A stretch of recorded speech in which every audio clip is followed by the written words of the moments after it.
Our question today comes from Michelle. She's gotten back into kink after a few years of being in a vanilla relationship and recently had a good session during which she felt like her mind was blown. She writes that it was not just the physical sensations, but how she felt in herself as a sub. She felt liberated and peaceful in some way. She's been wondering if kink is actually a big part of her identity that she's been neglecting, that currently it just feels right. She acknowledges that she's not sure if she's just getting overexcited by how turned on she felt, or if it's fair to say that kink is just a big part of who she is. I think it's totally fair to say. I think that the way she's described that experience is very common for people who are kinky. I think that notion of, oh, I'm free. I'm being who I really am, because I'm reclaiming the shadow. I'm reclaiming the parts of myself that have been suppressed, and now I'm inhabiting my full self and being my full self, not just the socially acceptable parts. And this is why I often, in so many of these questions, am so pessimistic about the feasibility of a kinky person being with a vanilla person, or a kinky person suppressing some of their major kinks in order to be with someone. Intimacy fundamentally is about being who you really are and being seen that way and being accepted that way, being enjoyed that way. It is very much this experience of, hey, I was suppressing this part of myself, which means she was not being intimate in her previous relationship. In her previous relationship, she was being in the persona. She was still in public 24/7, even in her relationship. And now, in this experience, she got to really be herself and be intimate. And of course, your mind is going to be blown because you've reintegrated the part of yourself that you've suppressed. The word identity is also a very interesting word.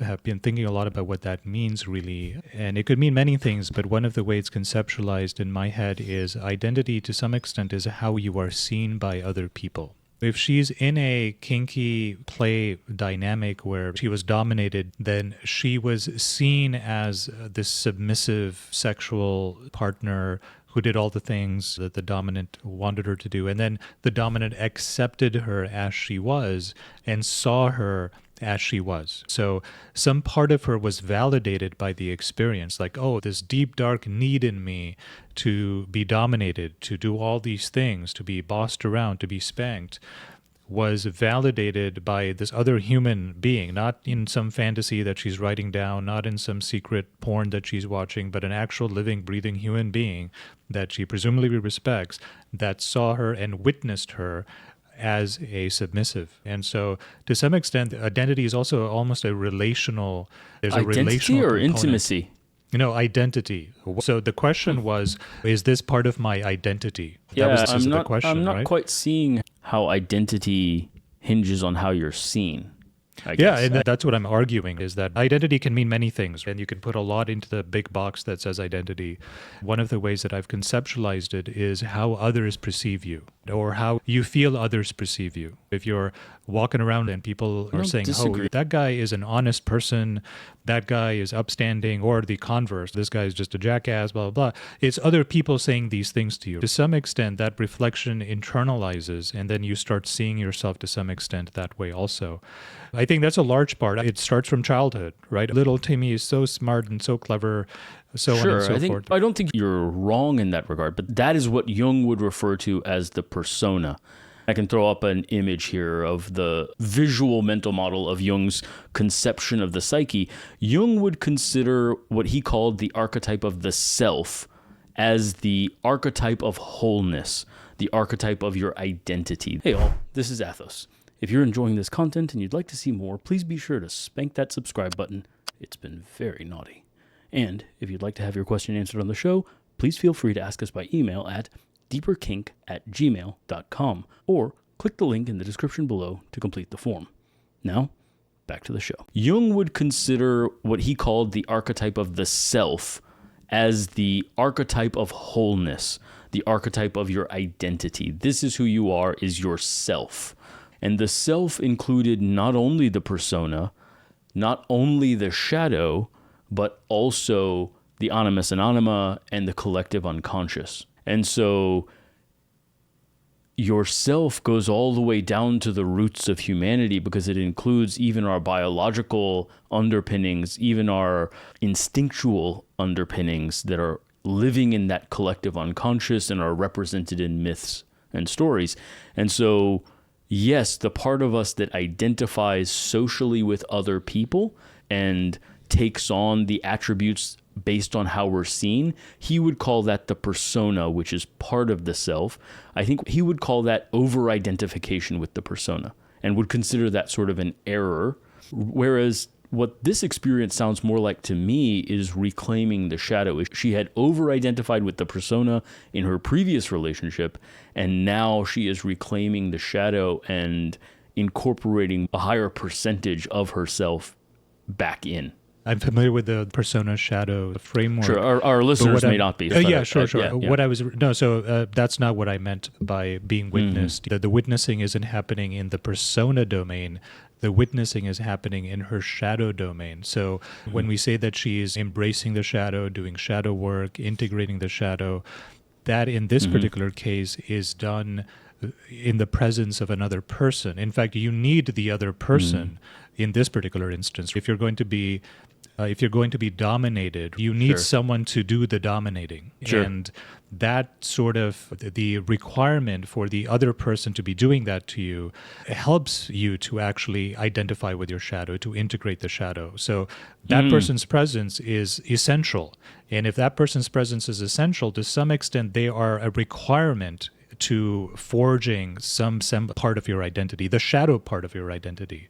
Yeah, because whatever's happening behind closed doors in kinky context, that's the shadow play. But that play requires another person. We're not forging the persona when you're getting spanked, right?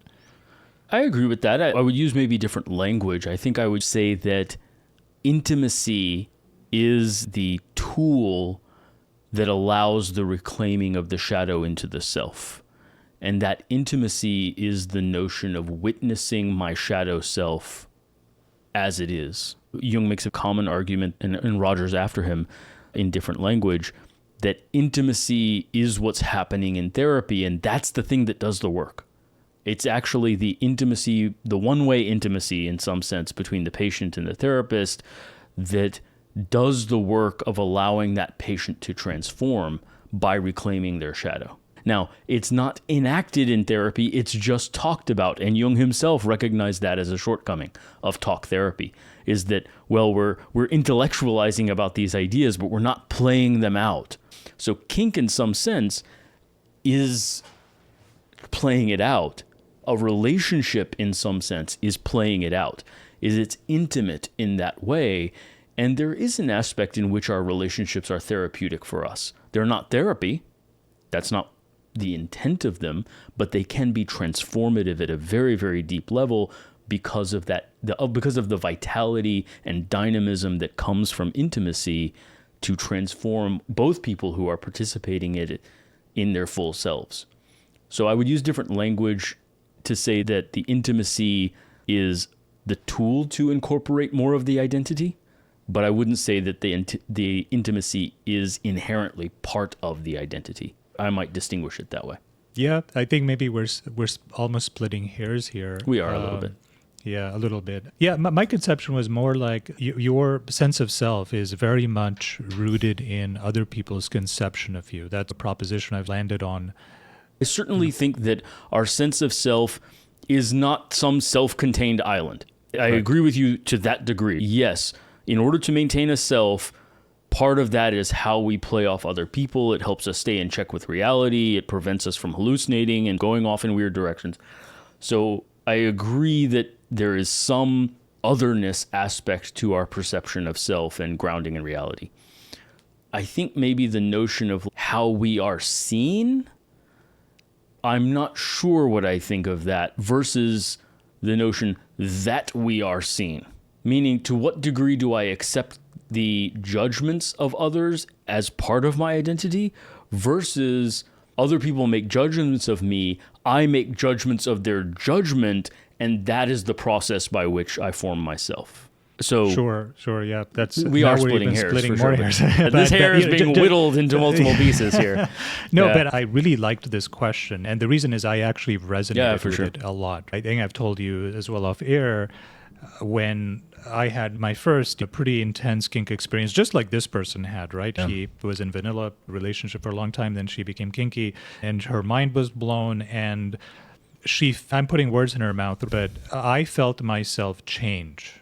Like I felt myself change. And what was the dynamics of that change? Was it the fact that I was witnessed? Was it the fact that someone made judgments of me? I made judgments of whatever that dynamic that one of the central takeaways is that it required the other person to be there. If it was just a fleshlight toy or a sex doll, like it was not gonna like do it. I could have dominated the shit out of the sex toy, right? But it was not going to You're do the spank same. that pillow. Yes.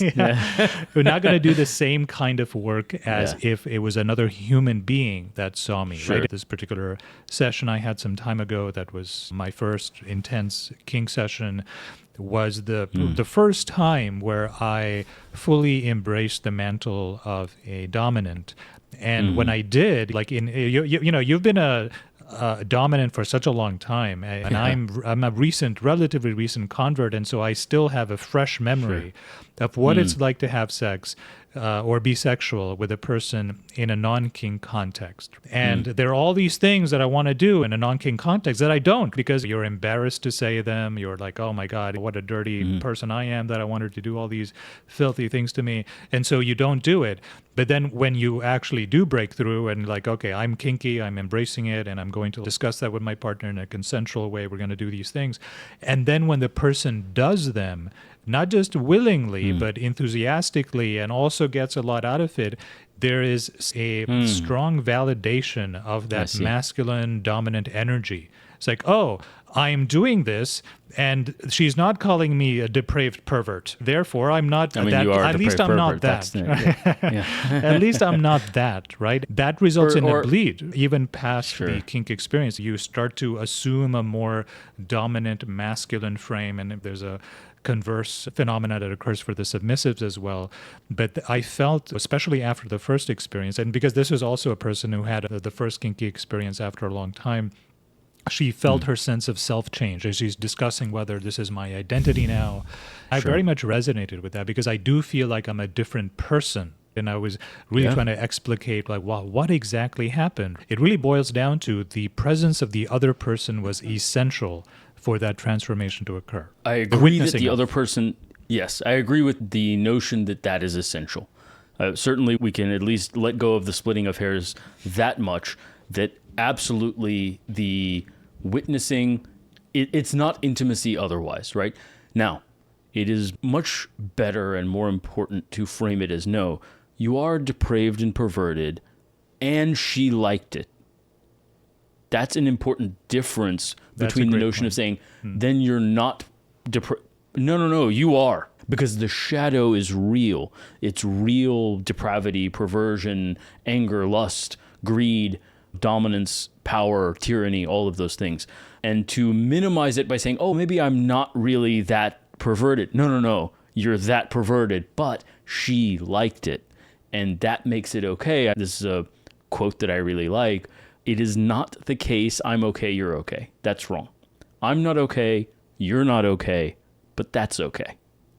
And that's an important framing for healing, for wholeness, in my opinion, because otherwise it prevents us from being in touch with reality.